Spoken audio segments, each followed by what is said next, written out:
Okay. So hi, I'm Marvin Sunday. I am a developer and researcher. So Yeah. I'm participating in this Superintendent Bounty for Yeah.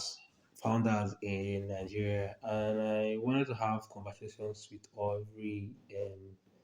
founder, every founder in the supporting Nigeria ecosystem. The aim is to have enough of information to be able to um, communicate or properly discuss your products. So I have here with me Tochi, the founder of Paj Cash. So hi Tochi, what's up? Please Hi. introduce yourself. Thank you. Thank you, Marvin. My name is Tochi. Yeah, I happen to be the founder of Paj, and I'm a developer like yourself, more focused on consumer-facing products. And since I've been building in the Web3 space, I've been super focused on Solana. And this is my second attempt at building at something good in the space, and I'm happy to be on your being interviewed by you, and it's a pleasure, man. Yeah, thanks. So we're gonna be dropping a couple of questions. So I'll just start right quick, right? So my first question is, what specific user behavior or pain point led you to build this product? So like describe Um, the user and their habits and how do you able to track them that led to you building the product. Thank you. the need for this product was from my own personal experience, where um, you where I get to use Web3 products every time. You get always on one either Phantom or Souffle or Backpack. But every time I need to convert this money to cash, it feels unnatural. You get feels Yeah. like you need like an extra app to do something that should be easy.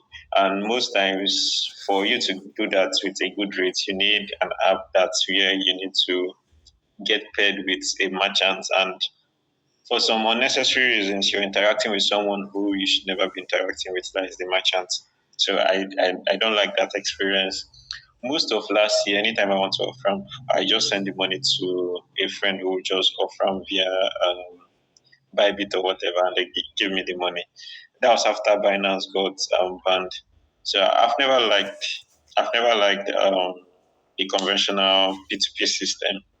And the other option, which would be using mobile apps, of conventional off ramping apps that we have in this space, is that you need to visit those platforms every time you get. Maybe I'm super lazy that I noticed it as a problem. You get, I needed just something that is default to existing wallets I know you get. So first of all, I don't like the idea of having to transfer to another of my wallets on another platform before I can convert it to cash. You get.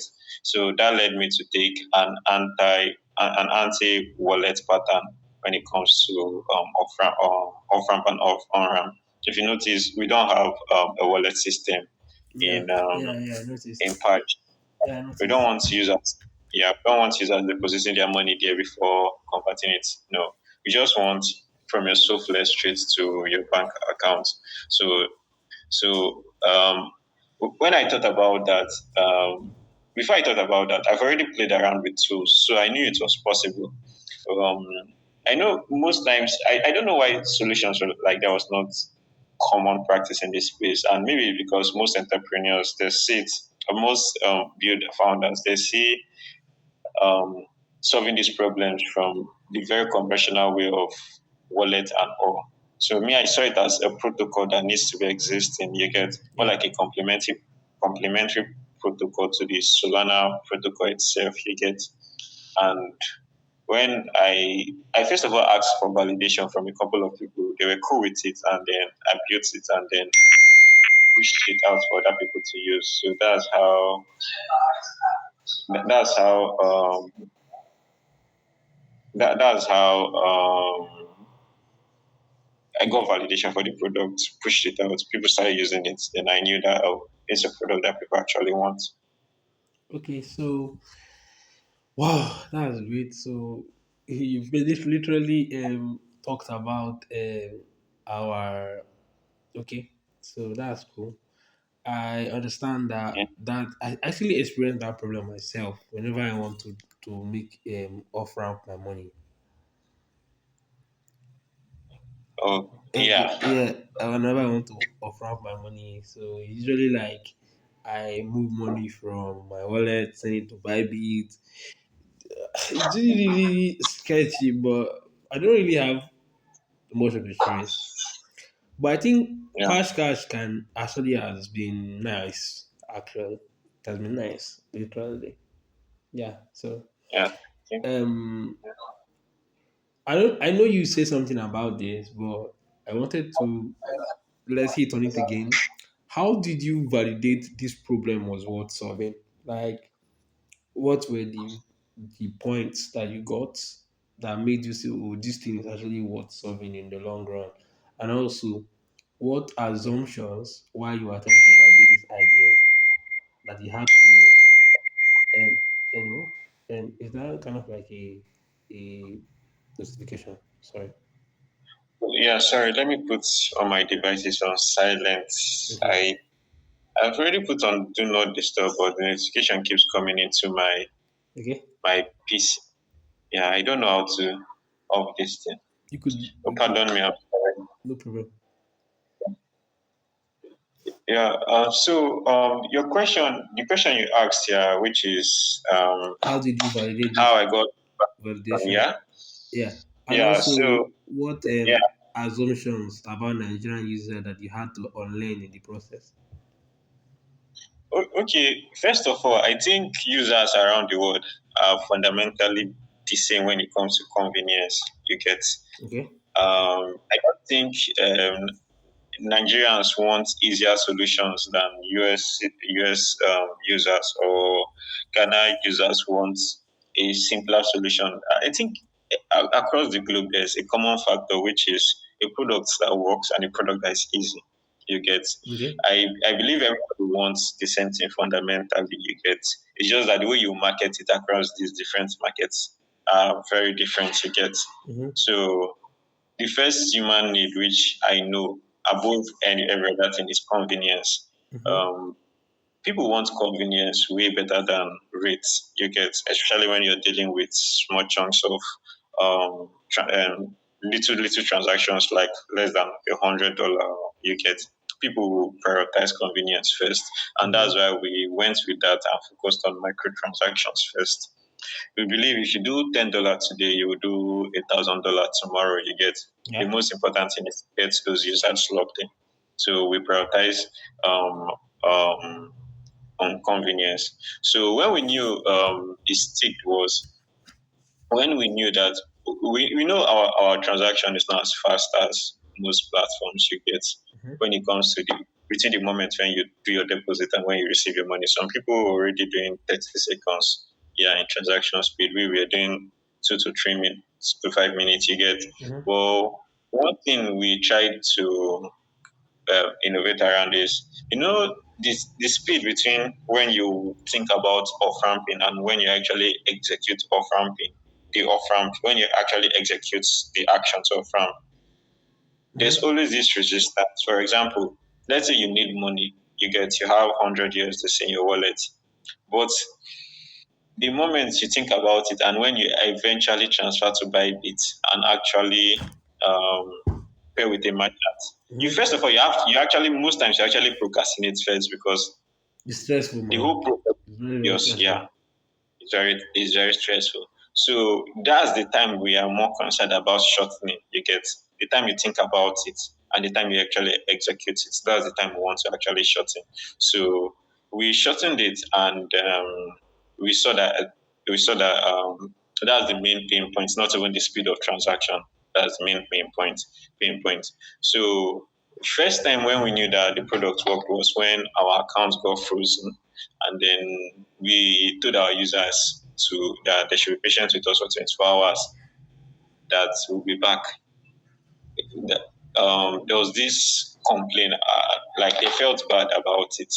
And before 20, that same evening, people were still asking us if we are back. We say, oh, we told you guys 24 hours. So it showed us that they actually needed our product. And as early as 6 a.m., they had the option of using their former off ramping options, but some people waited till the next day so that I'll be back so that they can continue off ramping.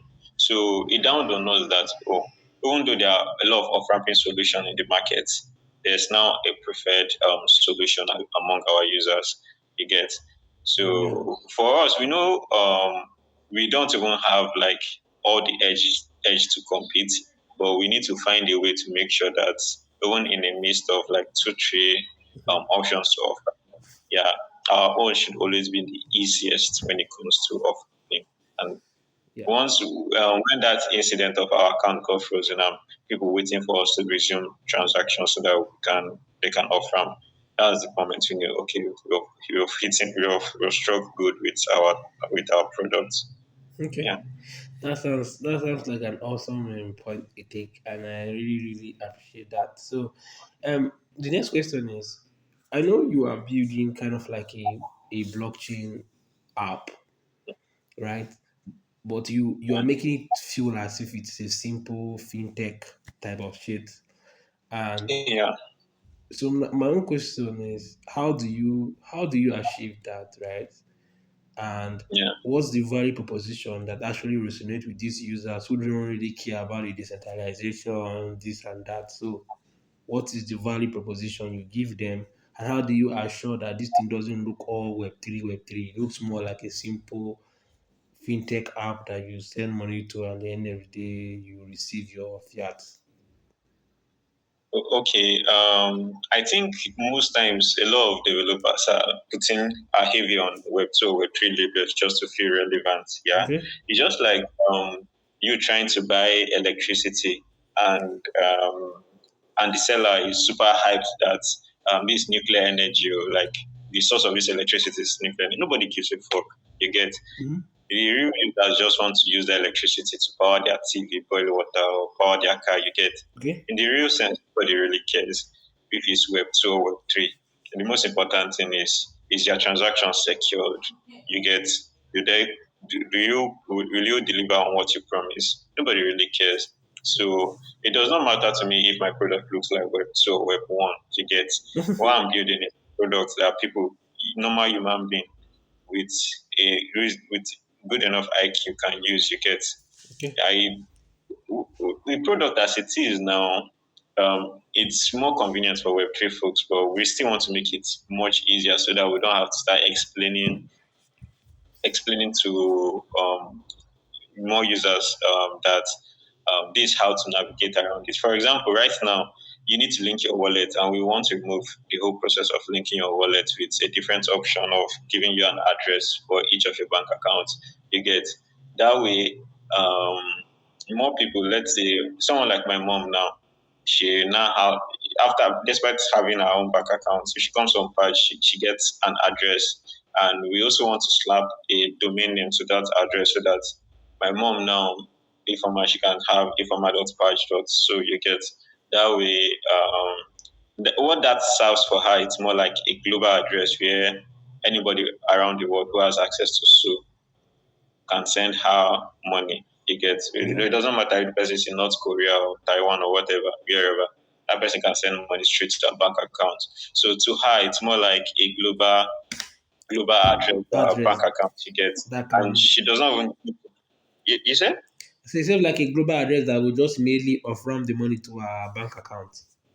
Exactly, yeah. So she does not need to know the concept of off ramping and on ramping. She just knows that she received money via this seamless solution from abroad. You get. So, and one way we're going about it is we don't want to even bring the whole idea of multi chain. You get, especially for our consumers. Maybe businesses we would provide, we might extend our services to other chains, but on the consumer end, there's no point explaining to my mom that there's a difference between Solana and Ethereum. You get, and you know the risk you get once it's a different chain, the same address, your money is gone. Yeah. It's kind of very, So very stringent in that way. If I would contribute there, it's a stringent yeah, process. Yeah, yeah, it's a problem that nobody needs to introduce to anybody. yeah. So It's kind of like a bottleneck problem. I think yeah, focusing on one particular chain solves a lot of problem. What you just need is just to ensure that that chain is seamless and it's fast and it's actually composable for your users. Actually, I think that's yeah, yeah, exactly, exactly. Yeah. yeah.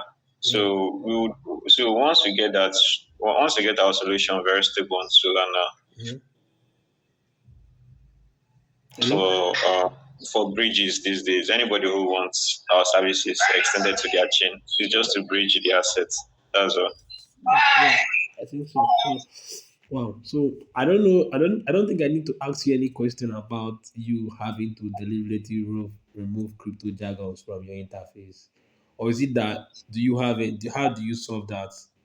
Do you remove crypto jargons deliberately from your platform, Okay, and to how do begin with, they benefit you using without using benefit?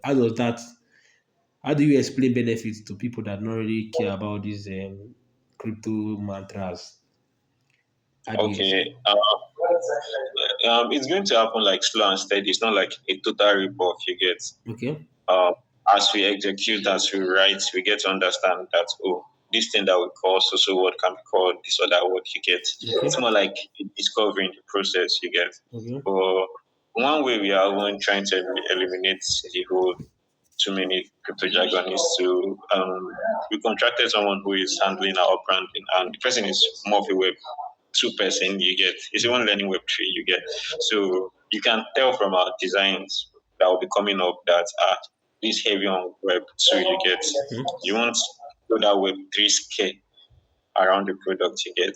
Yeah. So the kind of people you're getting involved in the project to more like bring their own experience, their own heavy web to experience is going to influence that. So I know if I bring like the conventional web three designer, before you know the person is putting coin that is flying here, I'm slapping Solana and Ethereum here and there, I'm doing like wormhole. Yeah, You get. yeah, yeah, yeah, yeah. I So think, it's that cool, chill web. In fact, our product, the new design, just heads up, the new design is not going to look into fintechy. You get, it's going to be more relaxed and chilled. We need to give people more confidence and make them relax when using our product. yeah, that's true. So I know you hinted earlier that you do not want a system where somebody has to deposit money in another platform to be able to use Yeah, that product. So I would consider that is more of like a withdrawal first approach where you yeah, prioritize the system where the users can just withdraw their money directly to whatever thing they want to do, which for your case is a their bank accounts immediately. So I wanted to know that why do you prioritize this approach? One, and how does this particular prioritization reflect your understanding of Nigerian users' psychology around money and trust? Okay. The thing is this, yeah. Um, First, the withdrawal approach where there's no need for deposits is where you just withdraw straight is. For me, it's more of an engineering thing. Yeah, I don't Hmm. want to spend resources protecting people's wallets on our platform. You Okay. get. So eliminating that is like reducing the workload by half. You get.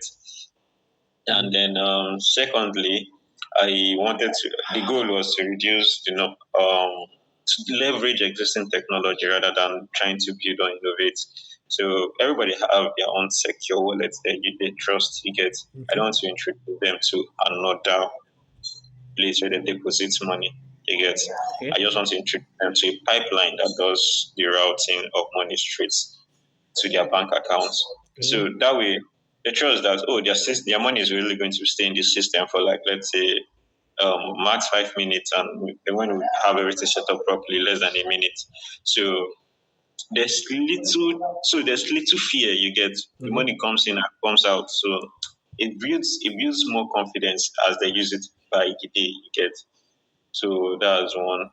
um so if one thing with confidence and trust, with especially in a system like this, you don't buy trust, you don't influence trust. Trust is only gained over time. You get, Okay. you bringing Davido on your product will not boost the trust. It will only boost awareness. It will not necessarily make significant user increase. You get, especially for an early product. Influencers will not do much with trust. You get, Yeah. what will fix trust is you using the product day in day out, and it's doing what it says it's to do. You get, uh, so, so the trust will build from your $1 first, your $10, your $100, and over time it feels natural to you. You get, Yeah. so yeah. So for me, building a product like this, like I said, there have been products like this that exist, and the withdrawal, eliminating wallets is trying to avoid what Patricia did. You get, there's Yeah. no point depositing your money with us. You get, in the first place. Yeah, so there's no chance of we doing anything funny with your money. So you trust Souffle, use it. You trust Fuse, use it. Our product will just make you moving your money out of those wallets safe and easy. Yeah. So yeah, Think that. Think that. that's a, Think that's awesome. Think that's awesome. yeah. So how do you your users actually discover your product and start using it? So Okay, most it was after Hakao, sorry, after Super Team Village. Yeah, yeah, that was when it startup became village. popular. Yeah, I tried to push the product myself. It didn't make much progress. Those who registered a lot kept on using the product because it actually solved the problem. So that was what kept us going. So at that time, we were getting like, I think, 10 to 20 transactions a day, which Okay. was to us, I really appreciate it. It's a good number, but at some point we dropped to like 3 transactions before Hacker hosted like few days. Our merchant was misbehaving. Then after, when we won at Hacker, Solana Village, yeah, Yeah.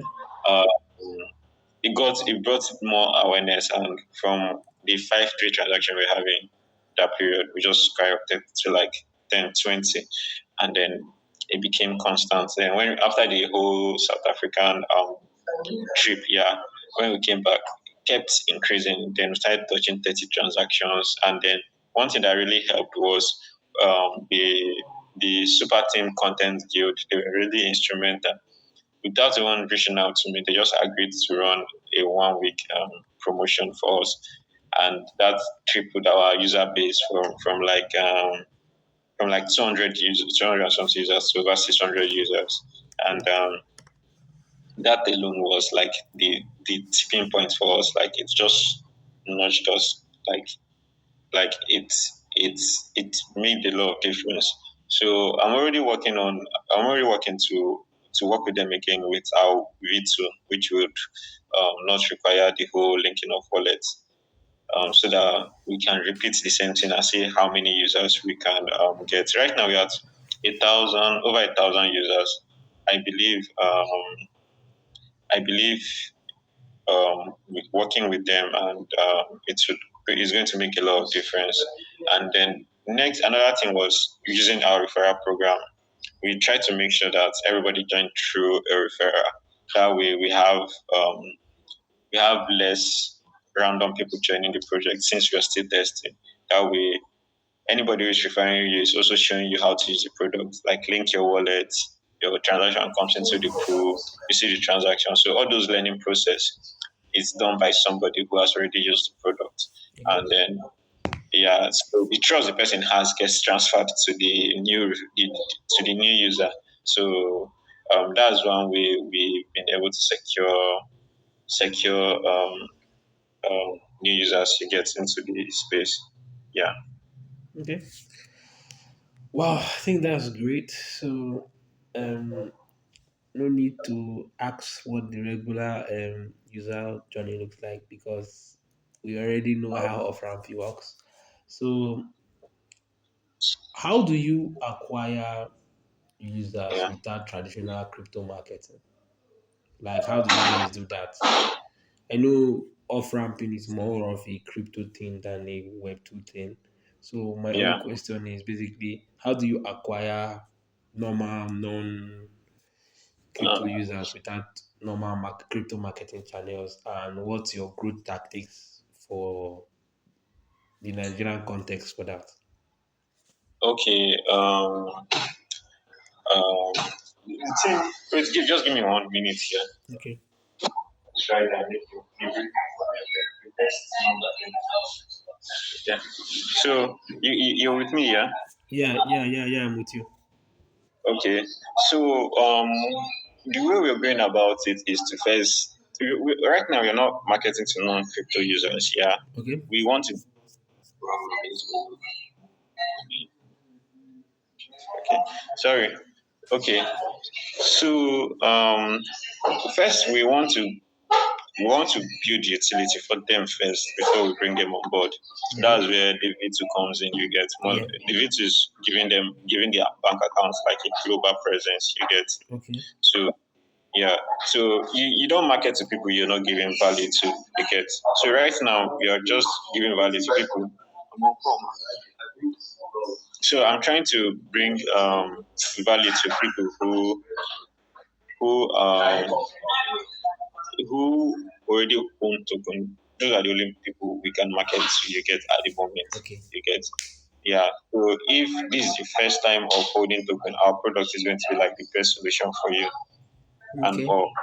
So Yeah. so we're working, and then when we get V2 ready, um, we're going to be pushing to people who want to receive money from anywhere around the world. You get. Let's say you're interacting with someone in US and the person has access to crypto, wants to send you money. You're not like a crypto savvy person, but you need your money in your bank account. Paj is going to bring like the um, global solution for you. And then once you start being operational in more countries, we will be like, I believe we'll be like a default global transaction platform. You get, if everybody has like a global representation of their bank accounts, we will find a way to make sure that from your bank account you on ramp and the money you're ramping is going straight to someone's global um, bank account to get, and then it gets down to their local bank account. So it's the more presence we try to establish, the more of a global payment solution we're going to be building like down the road, and that's when of advertising to Web2 folks will come. So it's going to be utility first before trying to market to them else. It's going to be like a waste of time. That's what I think. Okay.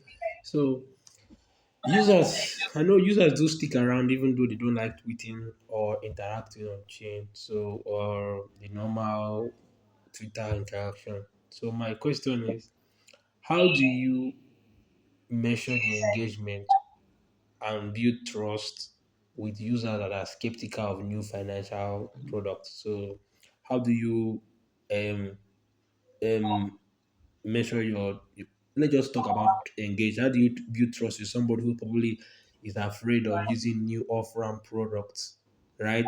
But they have been Yeah. using Bybit and the rest. How do you guys take approaches to convince them to that Page is a better option, actually? Oh, okay, just give me 1 minute, please. Let me. Somebody's supposed to deliver something to me. Okay, Just 1 minute. okay, Yeah.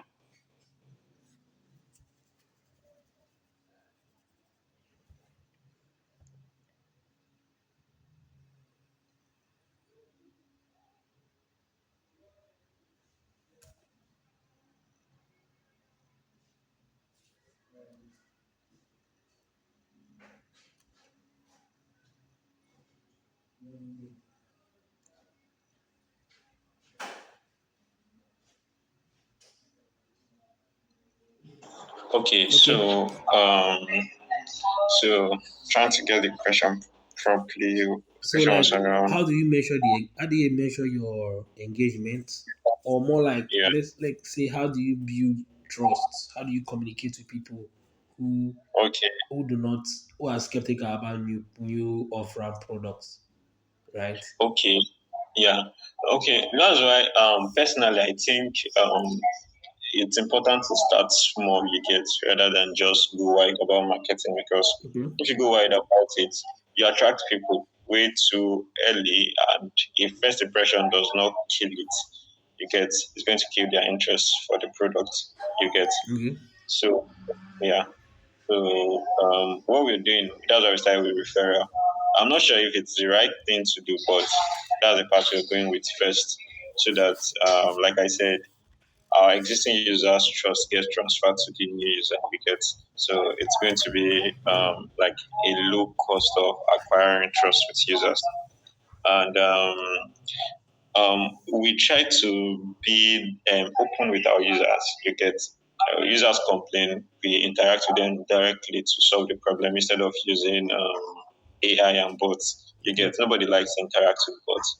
So that's one way. Another thing is to constantly being in their face directly instead of, which is by doxing. You get, Mm-hmm. it, there's no point keeping privacy these days. When you want to sell on Web3, everybody needs to, you need a face to the product. So almost everyone on the team tries to put their face to the product. You get, Yeah. if you come on Telegram, if you come on a Telegram channel, everybody knows who to ask a question when there's a problem. And if you're a newbie, once you just drop a question, somebody else in the community is answering you. When you know that, oh, like a normal person in the community is answering you, that's to tell you that, oh, it seems like everybody here is relaxed. You get, you've seen a situation where someone complains about late transaction and everybody's like, oh, no worry, no worry, Kene go settle the transaction. Like almost everybody now knows Kene as person as the merchant that settles transactions. So with that level of openness, it brings a lot of, it encourages trust in the space. So there's no need going to being too official for a product that you're just starting. You get, so trying to keep things casual builds trust. I think, yeah, from my personal experience, keeping things casual and cool, especially for the when you're very very early, keeps things, builds trust with the users. Yeah. I think that's cool. Yeah. So, what role does word of mouth play in your growth, and how do you encourage organic sharing and community-led Okay. growth using word of mouth? Yeah, word of mouth. I'm sure you know you build products too. You know how Yeah. important it is that your friends refer their friends. You get, Yeah, exactly. I know. yeah, yeah. So it's um we've noticed it from our level of retention. You get, yesterday we have currently have about 1,000 or 1,100 users. You Okay. get, at the moment. It's a small number, yeah. But as at yesterday, we had exactly 110 transactions. That is about 10% of our users Users. using our products on a single day. So, but that's like an edge case because it barely happens. But yesterday it did happen. Okay. On a very bad day, we have 40 transactions. You get, that's 4% of our users. So Okay. that's already a high level retention Okay. from number of users, and that's because from the very first day we did the whole referral thing. So Which we don't have a system where a random person is joining and he gets angry and then he leaves. It's more often of somebody is referring you, and if you don't like the product, you talk to the person, and the person explains to you why you need to link your wallet. You get, and if you don't trust us, you trust the person. You know, that kind of transfer of trust and all. yeah, exactly. Yeah. So word of mouth is the best. In fact, we still want to incentivize our referral program to make sure more people keep pushing the product. Currently, we've seen one of some of our users refer as high as 30 referrals. One has close to 70 referrals. We Okay. want to see where we can replicate that kind of dedication across users. Yeah, sure. We have 1,000 of our users, our community. We give it achievable. You just have to have the right incentive to make it do that. Okay. Okay. So um okay, the next question I wanted to ask would be, how do you handle the technical complexity of Solana while keeping UX simple? Yeah, And we wanted to know what happens behind the scene. What does the process of getting the cash for the user looks like? yeah. It's not easy. I'm not going to lie. But if you understand the product very well, like very very well, you can innovate around existing solutions. You get the good thing is Solana provides account abstraction, so a lot of things are decoupled. You have from paying of gas pay Okay. to how you execute. So that helps me personally a lot. Okay. So I'm riding on that. It's just for me to um should I say structure things a little bit to make them work. So so it's somewhat easy if you know what you're doing, Okay. but it's not that easy to implement. Yeah. Yeah. So the the what happens what happens behind the scene? Is it kind of like a process where when the user deposits the money in the to Paj Cash, the money uses what is it called again? Delegated Okay. 1 minute. I can answer this question. Let me just pick an order downstairs. okay, sure, sure. Yeah.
Hello. Okay, So okay. I'm back. Yeah, I'm here. Very sorry.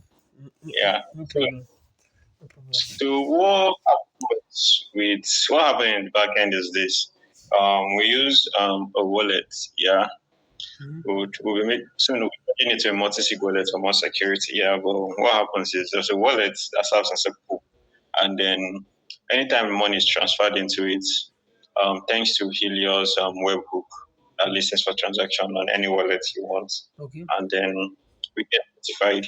Yeah, once we get notified, we broadcast the message to our merchants, and the merchant comes online and settles the transaction. Yeah, so that's what we do mainly. So we also use Jupiter so that anytime transaction comes in, once it's not a USDC transaction, we convert it straight up to USDC. That way, um, merchant only keeps track of one currency, which is USDC. You get, so irrespective of any meme coin or whatever, it just gets normalized into USDC. That's the way we try to keep things slim, straight to the point. Nice, nice, nice, nice. So, what partnership or integrations have been most valuable to this your particular user adoption, and who are like your key partners that are essential to your Uh, business model currently? we're not heavy on partnership right now, but we're working towards that. We want to provide a usable product before we partner. You What get, of yeah. the integrations that you've made? I know Well, you've well mentioned uh, integration has the Helios has been really helpful with that their webhook. um, webhook, yeah, Yeah, and then Jupiter. We can boast of handling almost any transaction you provide to us, and that's thanks to Jupiter. You get.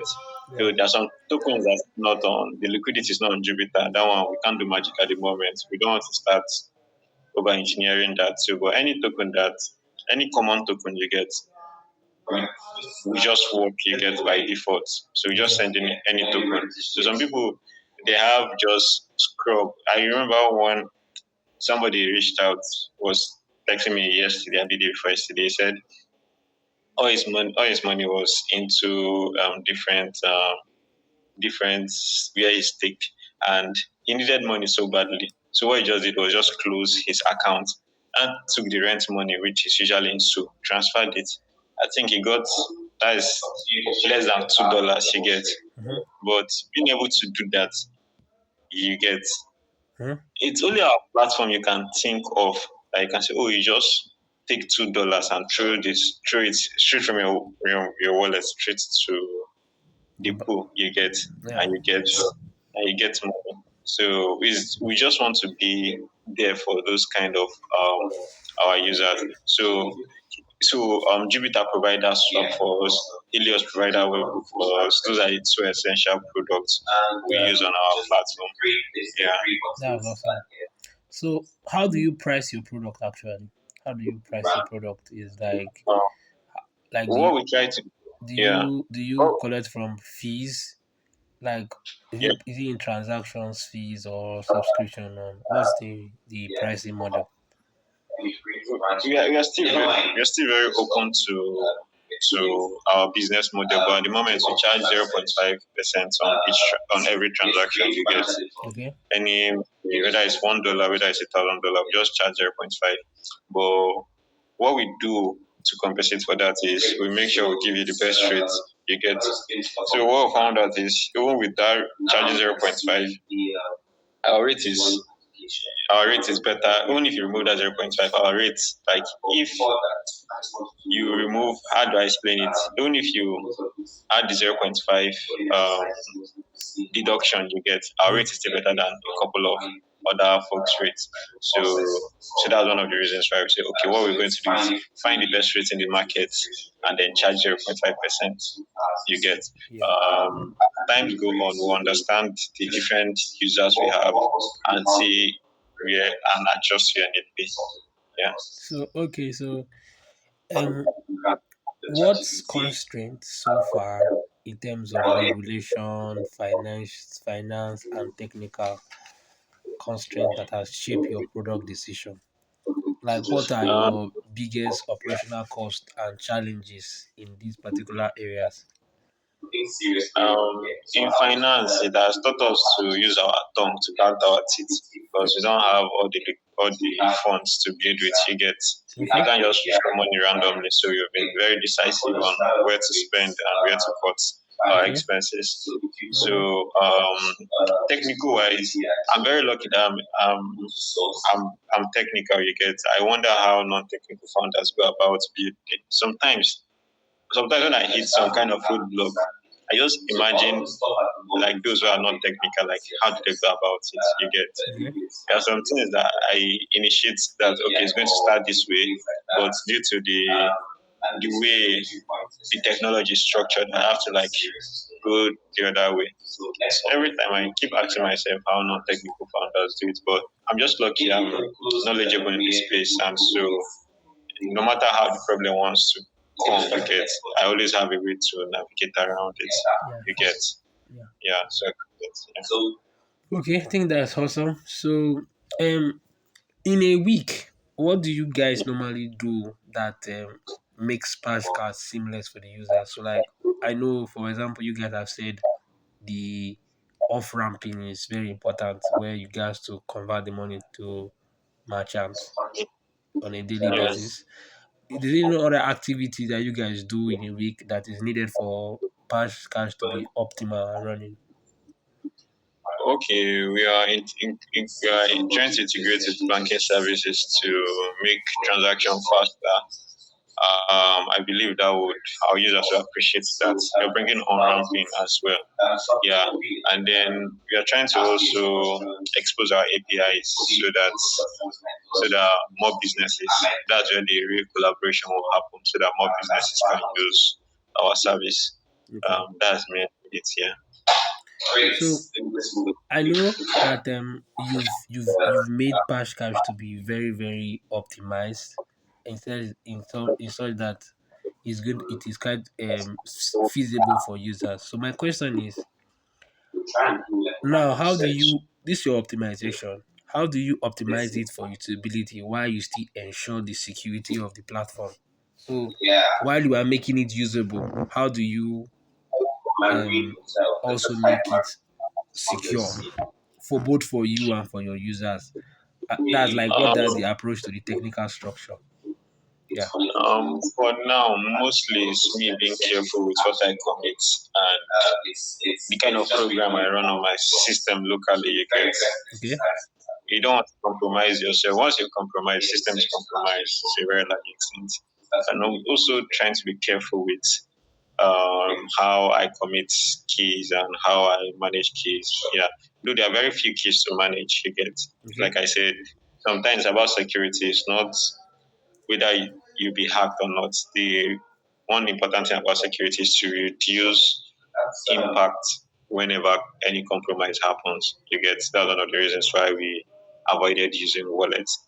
If let's say the textbook get hacked, nobody gets like your private wallet never gets hacked. You get, Okay. so yeah. So it's for us it's about reducing possible impact. Once we reduce that, then the next thing is to eliminate possible chance of impact you get. Okay. So it's going to be a process that we keep on reducing chances until I think at some point I have to hand over those kind of operations to experts that are better than myself in security. Yeah. I think Mm. that's an awesome approach. So what usage pattern Yeah. on your app that has surprised you the most? Let's say, for example, you thought that the user is supposed to use the product this way, but at the end of the day, you notice that people are using it for something else than what it was intended. Okay. One funny pattern, I spoke with Harry about it Okay. yesterday. Which day do you think we will have the most activity? Where users convert token more to Naira? I think it will be Monday or Saturday or Sunday. I don't know. One of those days. Okay. Yeah, that's what me I thought at first. But Okay. funny thing, on Mondays we have the least. Yeah, off-ramps. Then Okay. the day we have the most is on Thursdays. Mm-hmm.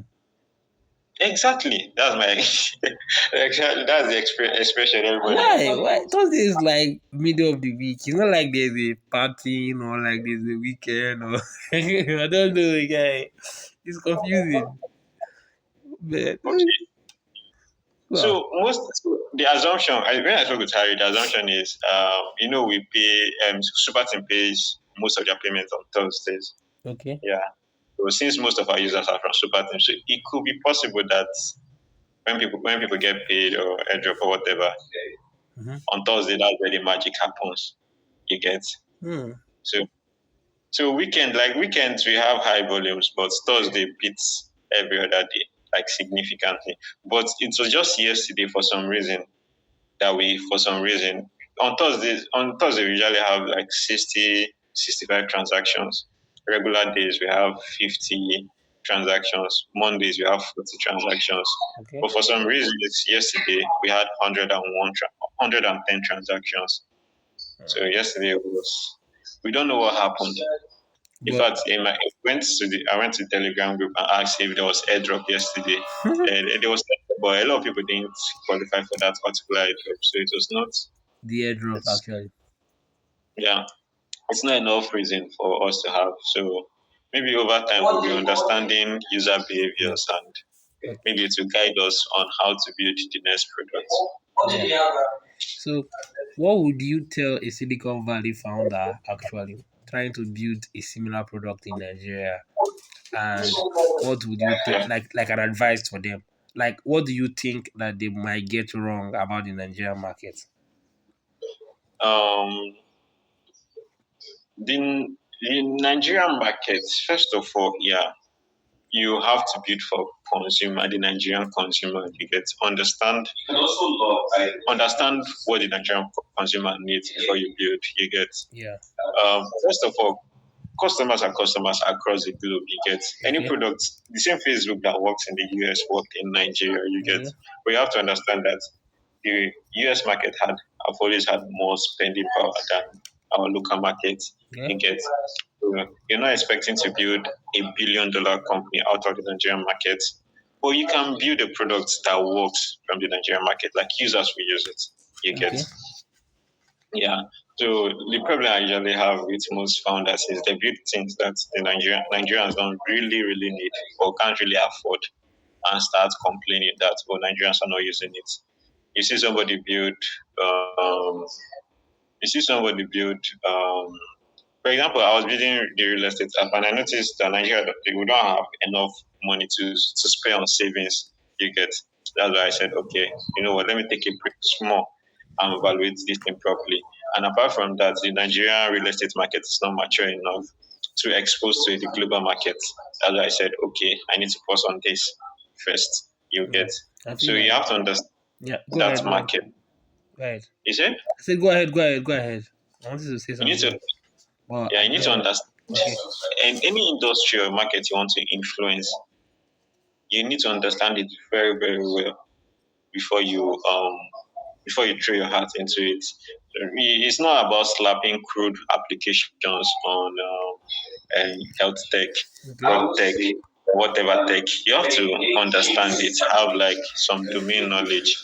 You don't, even if you didn't study that in school, you can pick up books.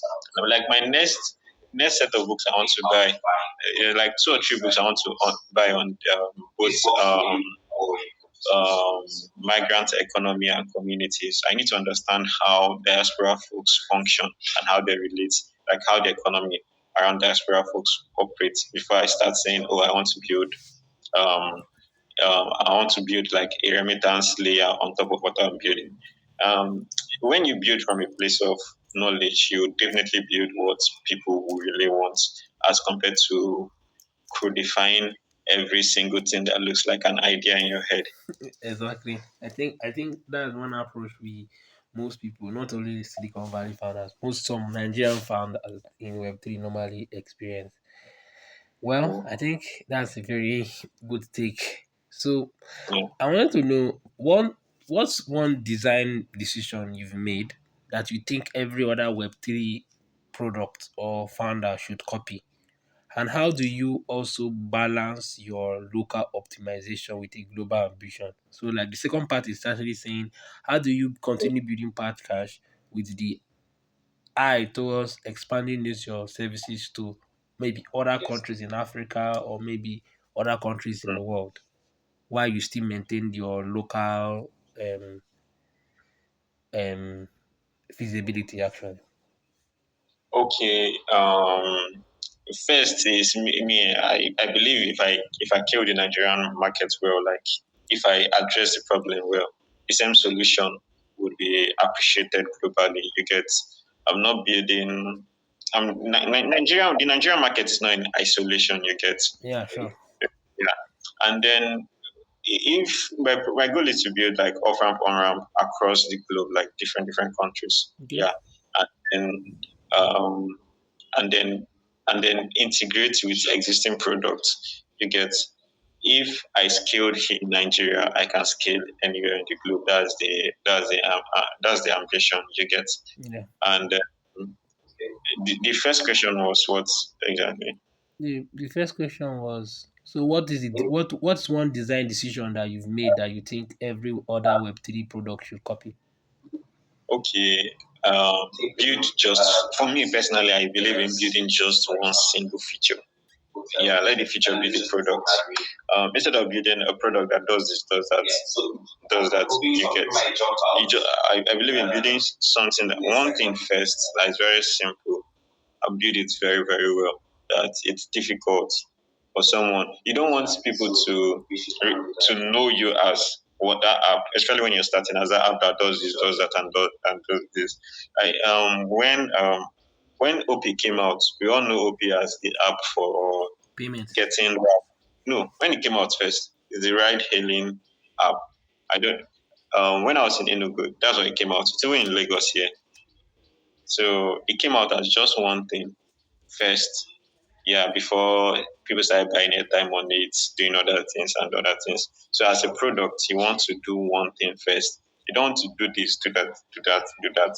And the more options you put on your platform, yeah, it provides more utility and retention. But there's this thing where people want to place a particular thing behind your name. And if you do that over time, if you want to expand, good. But doing one feature and doing it very well, optimizing around it, I believe is the best way to go around building. Yeah, I think so too. So the next question is, what's the biggest misconception global Web3 builders have about African users? And how do you think this constraint lead to you having a better product market fit? This one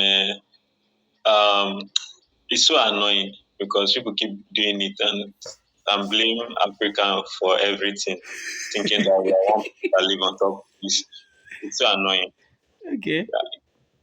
Any small thing says Bitcoin will solve everything. Nobody needs Bitcoin in Africa. You get, Hmm. almost nobody needs Bitcoin in Africa. Um, you don't people don't understand how the local economy in Africa works. You get, Okay. and every time they keep slapping foreign ideas on us and force us to use products. For example, yeah, if you go to some rural or some village, yeah, you Okay. see someone who has hectares of land and he does not have up to 100,000 in his bank account. Some don't even have bank accounts. You get, Okay. value in Africa is stored in physical properties, in infrastructures, in lands. You get, it's not necessarily stored in bonds and all those foreign those concepts. You get, Uh-huh.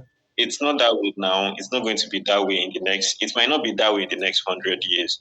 Any technology you're bringing into the market, especially for most folks, it should be how those immobile assets can become, like Mobile. how can these people who don't spend more than $3 in a day, how can they be part of the global economy? You get, Yeah, like, sure. yeah, are you trying? I don't know if most of these people. I don't know if they're trying to tell, let's say, a farmer to sell his land and buy Bitcoin. It will never work. You get, Yeah. so introducing Africans to more coin will not work. What Africans need is participating more in the global space. Yeah, like how do they how can they save their money better? How can they be able to make Let's transaction? get them grow better. There's already the global demand, like there's already the global economy of yam. How can the yam farmer in Benue be part of it? It's not, nothing concerned that nigga with yam. Sorry, nothing concerned that nigga with Bitcoin and Exactly. Solana, whatever. I think that okay. Web3 has promised the whole global integration. Bring it to Africans. Stop bringing another new shitcoin or another altcoin to us. We don't need that. That's true. Okay, so what do you see? Where do you see like Paj Cash in the next 2 years, and what new user behaviors and use cases are you trying to unlock within that period of time? We will. I think we'll be in more countries. Not. I think we're already working towards being in more countries. Okay. We want to be in all the countries that Solana loves. You get that's where we want to start from.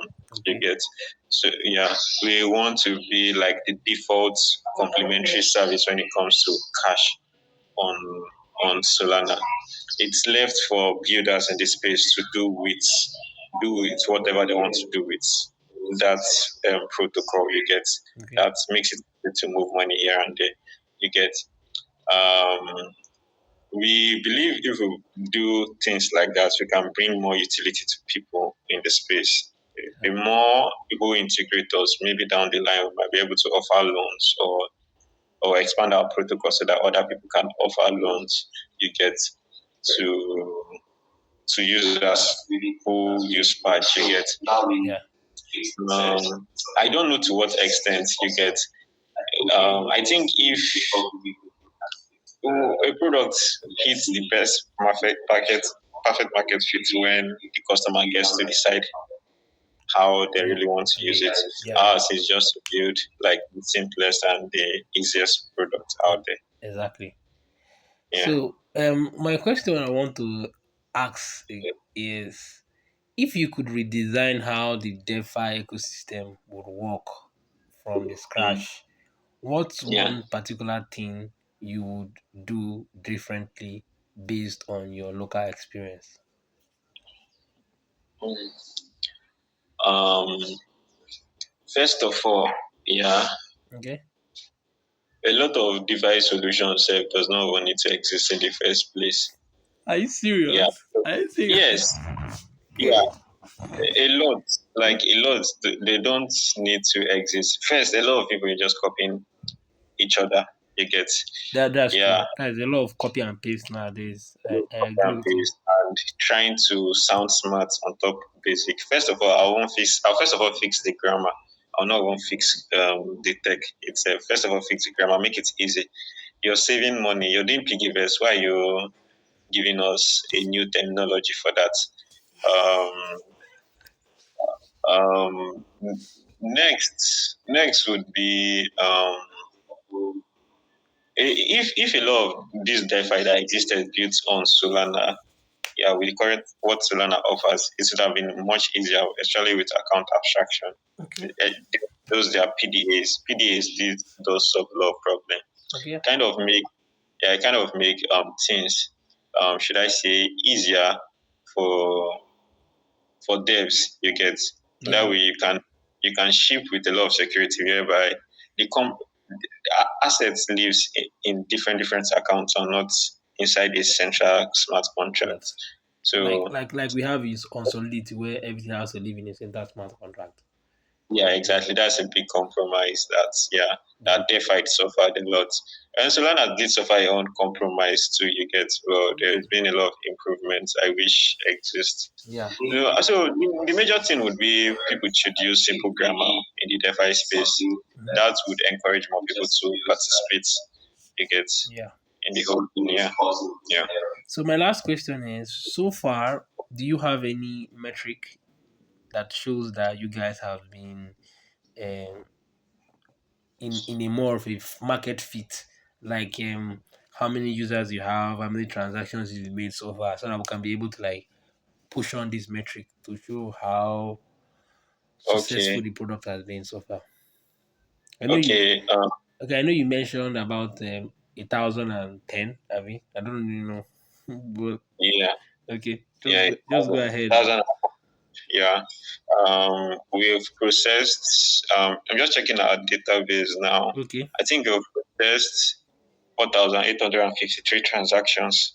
so far. 4,853 853 transactions. transactions. Okay. Yeah, we have currently processed on Monday, last week Monday, we hit 100,000 transactions here. So it took 100,000 transactions. us. We launched January. We didn't pick up until early second quarter, like first month of the second quarter. That was we picked up April, and most of our it's like let's say like 80, I mean 90% of our transaction of this 100K happened from April till last week Monday. That was when we hit 100K, and between Monday and now we've hit 13K, Transac- 13,000.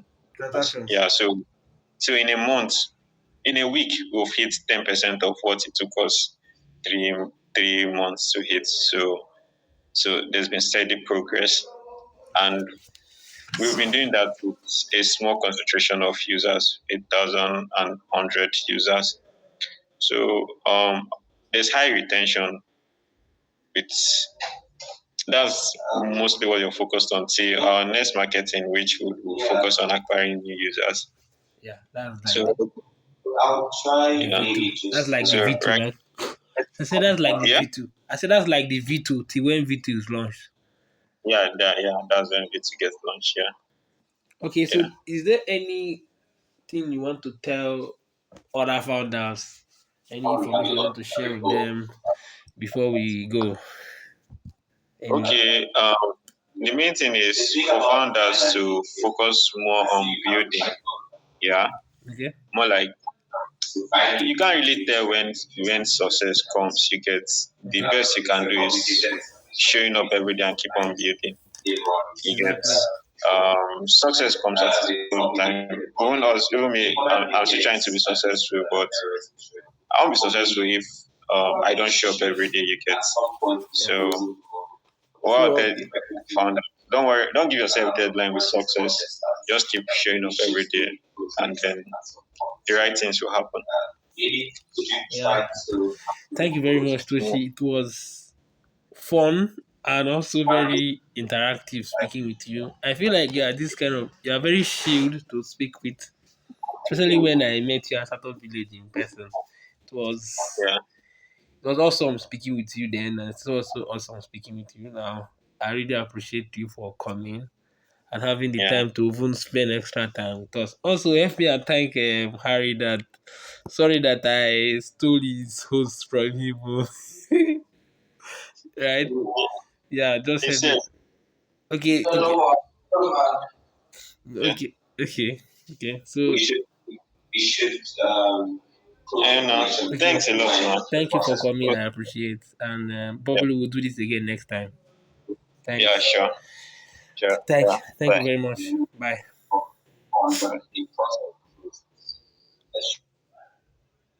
So this is me, Marvin, and we are in the last